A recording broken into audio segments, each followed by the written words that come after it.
Welcome to the Modern Assyrian program on ANB SAT. My name is Carmen Morad. Today we're in Sacramento at the state capitol, once again meeting with Assembly Member Heath representing all of us in the 12th District.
Welcome again. Great to see you again. Thanks for coming.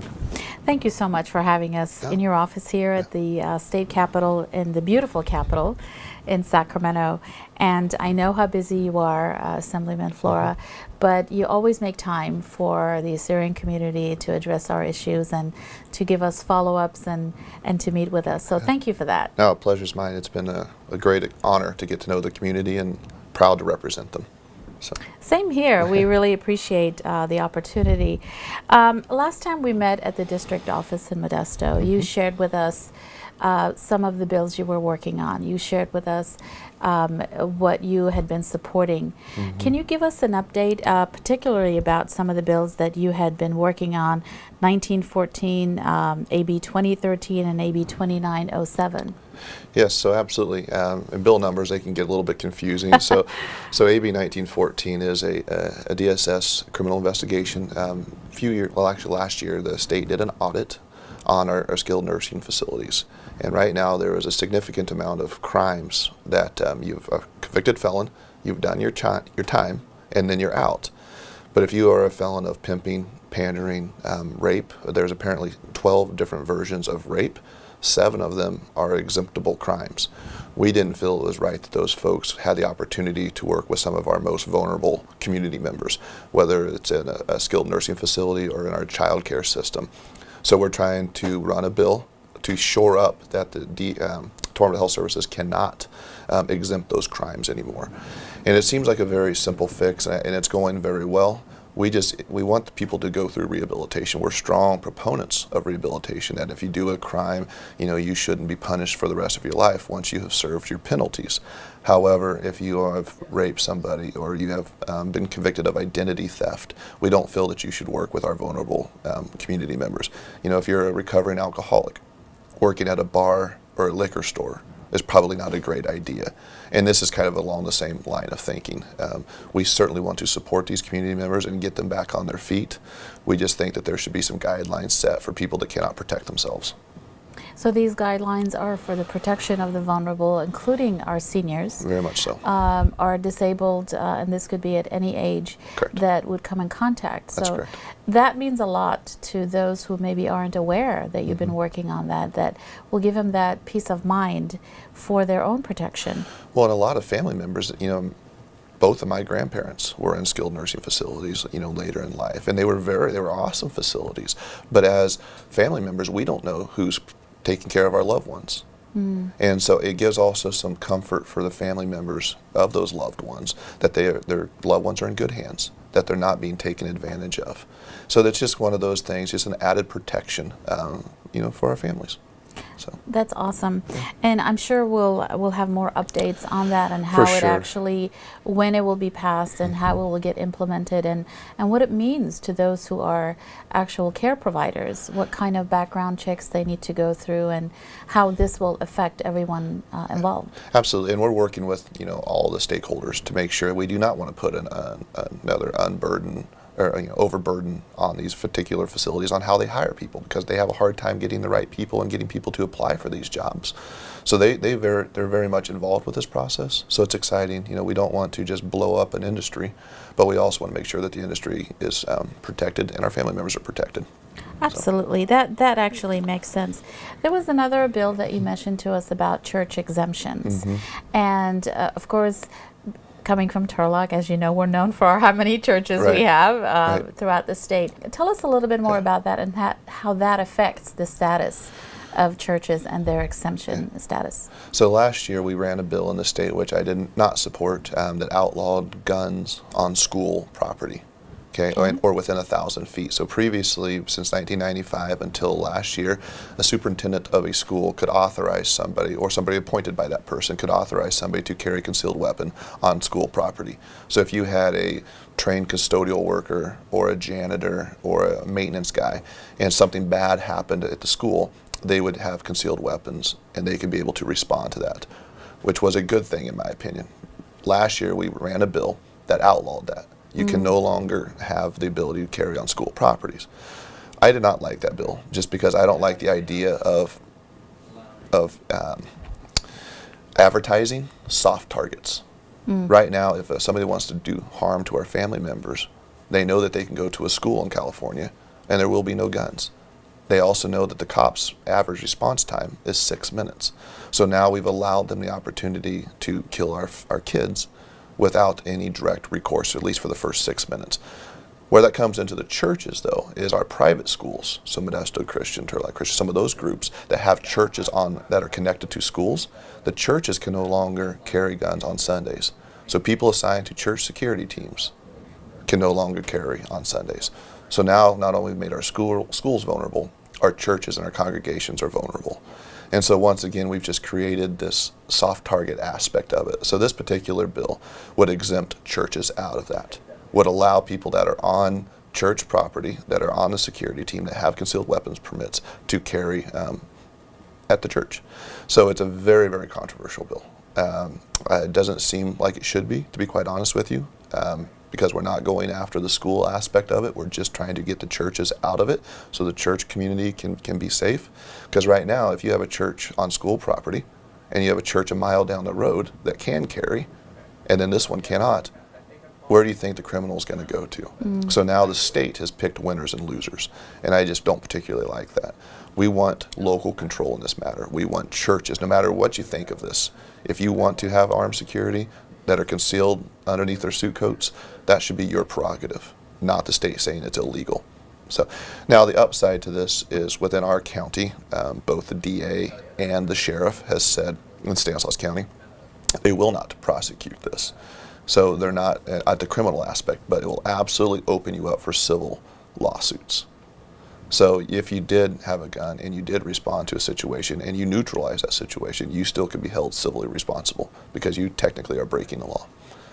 So it's a very, very fascinating bill. It is, and I'm sure there are many members of the community who have different views on this, would like to read up on this and get updates, and they can get that update from the website from... Yes, absolutely. And then as these bills develop, they're getting referred to committees right now, and we'll post out when the hearing dates are. And so if they wanted to come to Sacramento and voice their opinion in support or opposition, we would love to have that, because ultimately my job is to represent the community. We had a great conversation with the superintendents of San Joaquin County school districts. And so we talked about, school safety and had a great conversation. And you realize very quickly that one size will not fit all. I see. Which is why we love local control. We want the individual churches and schools to make those decisions. So. And you said something very important, that even though if you're away from Sacramento, when these hearings are taking place, you do have the opportunity to come out and during the public hearing and make your voice heard, whether you are against or for these bills. And the most important thing is to be more educated and informed on what they mean and who benefits from these bills and who are for them and who are against them. This is a very controversial topic that you mentioned. And no, it absolutely is. And all we can ever ask from anybody is to not listen to what is dictated in social media, because I will tell you 95% of the time it is wrong. And so if you have, questions about legislation, whether it's a state house or in Congress, call the representative and get the facts from the staff, and then make an educated decision, because this is a very big deal. And it's a bill that we don't take lightly at all, because we know what we're getting into. But we feel very strongly about it. We feel that the community, when we put it out there when we announced, it had overwhelming support on social media, which was a great barometer. So it's just one of those things that's it's exciting. And I think we'll ultimately, at the very least, we'll raise some awareness. And if it doesn't go through this year, maybe there's some fixes to the bill that we can push through, next couple of years and try to make a bad situation a little bit better. Absolutely. I also want to remind that your office, as many of our representatives, you send out surveys to people's homes. And just to let everyone know that each one of those surveys are read, and it is a pulse of what your constituents are thinking. If you don't happen to get one of those, make sure you call your representative's office or write a letter or send an email just to make sure, because we do read each and every one of them, and it does give you an idea. So when you are standing there and when you are voting at these committees and on the floor, you know what your constituents are asking you. No, absolutely. When we get a couple hundred of those back, that's a big deal to us, because we know, that's a pretty good sample size of where people are at, and we can make decisions accordingly, because ultimately as a representative, it's just that, to represent my constituents. And if I don't hear back from them, if I don't know where they're at, then it's very hard to do my job. So. Absolutely. Very important point. Thank you for reminding all of our viewers of that, of staying engaged and calling you, and we have a lot of events where you show up and there is Q&A and they can ask questions, or just call the office, and I'm sure we'll have some information, numbers for our viewers to do so. Absolutely. Let's talk about the paycheck violation. That was very interesting. I haven't heard about that one. Inform us about that one. So the pay stub violation is, PAGA is the private attorneys, essentially. So the last few years in the state of California, there's been a group of attorneys that are running around the state and suing business owners over a number of different things. A lot of it previously, last few years, was the American Disability Act. Yes. Which really jammed up a lot of our communities. And the intent of the law is just, if you have disabilities, you should be able to go into places of business, right? So I absolutely support the general premise of the law. The sad part is these attorneys have gotten a hold of this and realized they can make money off of violations. And it got so silly as where a dryer for your hands in a restroom was 1 inch too low.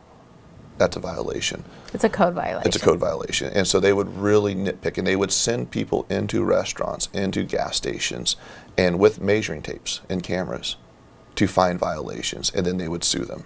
That's intimidation. It absolutely is. It's coercion. It's a lot of things. And so now that has kind of been mitigated, Assemblyman Adam Gray ran a bill a few years back to kind of mitigate some of that, kind of take that out. So it just seems the same group of attorneys is now focusing once again on pay stub violations. So right now there's about 12 different things that the state mandates to be on a pay stub. And depending on what programs you use, they may or may not be cut off or printed correctly. And so those are violations. So the last 4 of your social security number is one example, or an employee ID number. If the exact name of your business isn't printed exactly on the pay stub as it is on your documents, that's a violation. And there's a whole myriad of these different issues. Well, you can get sued for that now. Has nothing to do with the pay of the employee. Has nothing to do with how that employee is getting paid, his ability or her ability to cash the check. It's simply a technicality. And so this particular bill, there's a couple local businesses in the Modesto area that are currently being sued by this. And they brought it to our attention, and we were more than happy to run.